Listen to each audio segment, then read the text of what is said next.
Pernahkah teman-teman dalam suatu waktu punya kenalan atau saudara yang tiba-tiba mengalami musibah sampai masuk rumah sakit dan menyebut-nyebut tentang asuransi?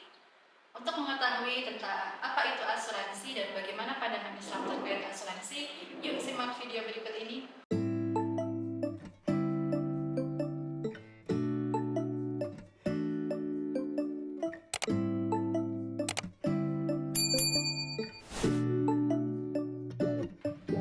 Assalamualaikum warahmatullahi wabarakatuh. Halo teman-teman semua, kabar baik di sini. Bagaimana di sana? Semoga dalam keadaan yang baik juga ya. Pada episode kali ini kita akan membahas mengenai asuransi syariah. Mari kita mulai pembahasan tersebut dengan membaca basmalah. Bismillahirrahmanirrahim. Dalam piramida keuangan, kita telah mengenal ada beberapa tingkat dari penempatan keuangan kita ya. Penempatan yang pertama itu ada di dana darurat, yang salah satu bentuk penempatannya sudah kita bahas di episode pertama, yaitu tabungan yang kita tempatkan di bank syariah. Kemudian pada episode kali ini kita akan membahas mengenai level kedua dari piramida keuangan, yakni asuransi syariah.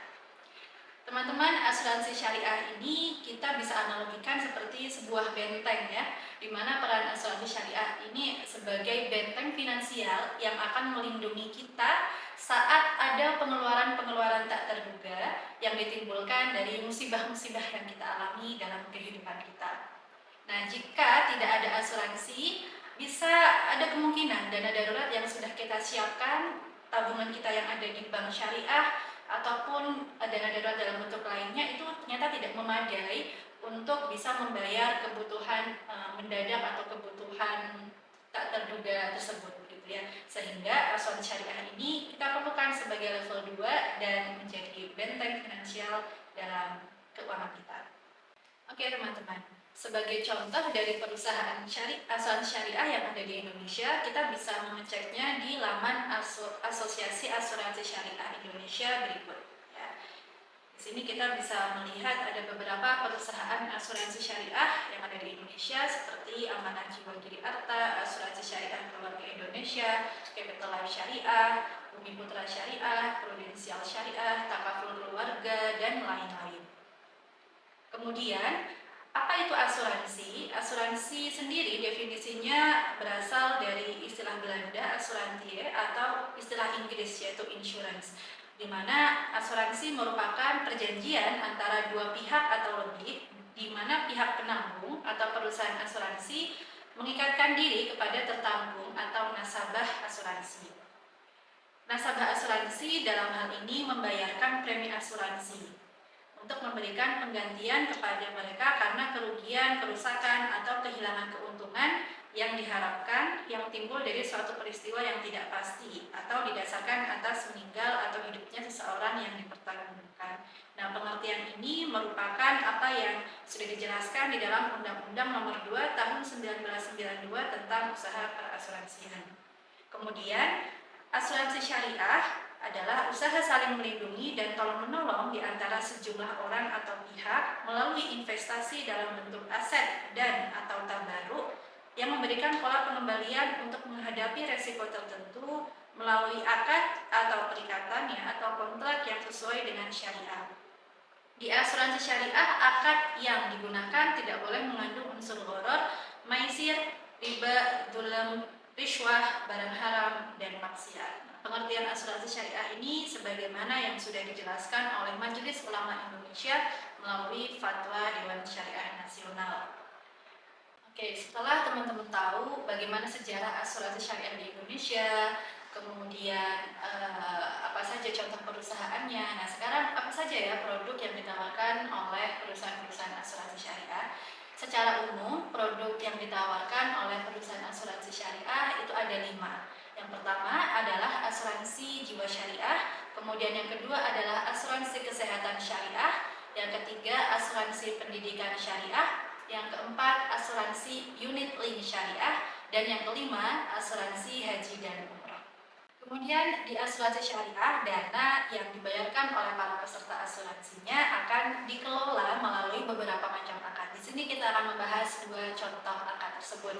Pertama adalah akad wakalah bil ujrah. Dalam hal ini, peserta asuransi atau misalnya kita berikan contoh ya, saya sebagai peserta asuransi akan membayarkan kontribusi asuransi kepada perusahaan asuransi tersebut. Nah, kemudian saya juga akan memberikan fee atau ujroh atau biaya begitu ya, biaya pengelolaan dana kepada perusahaan asuransi. Nah, nanti oleh perusahaan asuransi syariah ini, uang yang saya bayarkan yang berupa kontribusi asuransi tadi akan ditempatkan kepada sektor-sektor investasi. Nanti dana tersebut akan diputar, kalau ada keuntungan nanti akan masuk kembali ke rekening saya begitu ya, akan kembali ke saya, dan perusahaan asuransi syariah tersebut tidak berhak untuk mendapatkan keuntungan dari hasil investasi tersebut. Nah, akad ini dinamakan sebagai wakalah bil ujroh. Kemudian akad yang kedua adalah mudharabah mustarakah, di mana ini berbeda dengan yang pertama tadi ya. Untuk akad mudharabah mustarakah ini, saya sebagai peserta asuransi atau pihak pertama ya kan akan membayarkan kontribusi asuransi kepada perusahaan asuransi syariah. Nah, kemudian perusahaan asuransi syariah ini juga memberikan kontribusinya, gitu, memberikan iuran. Untuk kemudian hasil iuran saya dan perusahaan asuransi ini akan ditempatkan di sektor-sektor investasi. Nanti kalau sektor investasinya ini menghasilkan keuntungan atau imbal hasil, maka imbal hasil ini akan dibagi sesuai dengan porsi nisbahnya. Perusahaan asuransi syariahnya berapa persen, saya berapa persen. Ya, jadi kedua belah pihak, saya sebagai peserta asuransi dan perusahaan asuransi syariahnya akan menerima keuntungan dari imbal hasil investasi tersebut. Nah, itu dua akad yang digunakan dalam asuransi syariah. Pertanyaan lanjutan yang menjadi kesimpulan, bolehkah asuransi menurut pandangan Islam? Dalam hal ini bisa kita simpulkan bahwa asuransi dalam pandangan Islam itu diperbolehkan asal akad-akad yang digunakan sesuai dengan prinsip-prinsip syariah. Di antara prinsip-prinsip syariah yang harus dipenuhi adalah adanya risk sharing atau pembagian risiko antara peserta asuransi dengan perusahaan asuransi syariah yang mengelola dana dari peserta asuransi tersebut. Kemudian prinsip yang kedua adalah tabarruk atau iuran begitu ya, iuran gotong royong, saling memberikan kontribusi begitu ya kepada perusahaan asuransi tersebut. Demikian pula perusahaan asuransi juga memberikan kontribusi yang kemudian akan memberikan maslahat untuk semuanya. Prinsipnya tolong menolong. Oke teman-teman sekalian, itu dia pembahasan kita mengenai asuransi syariah. Semoga dapat dipahami oleh teman-teman semuanya dan kita mengetahui seberapa pentingnya ya asuransi syariah dalam kehidupan kita. Dan semoga dengan memahami asuransi syariah ini, teman-teman memiliki alternatif instrumen keuangan selain keuangan konvensional, yakni untuk menempatkan dananya di asuransi syariah dibandingkan asuransi konvensional sebagai pilihan yang terbaik, terutama jika kita semua adalah muslim gitu ya. Demikian marilah kita akhiri dengan hamdalah alhamdulillahirabbil alamin. Sampai jumpa di video yang selanjutnya. Wassalamualaikum warahmatullahi wabarakatuh.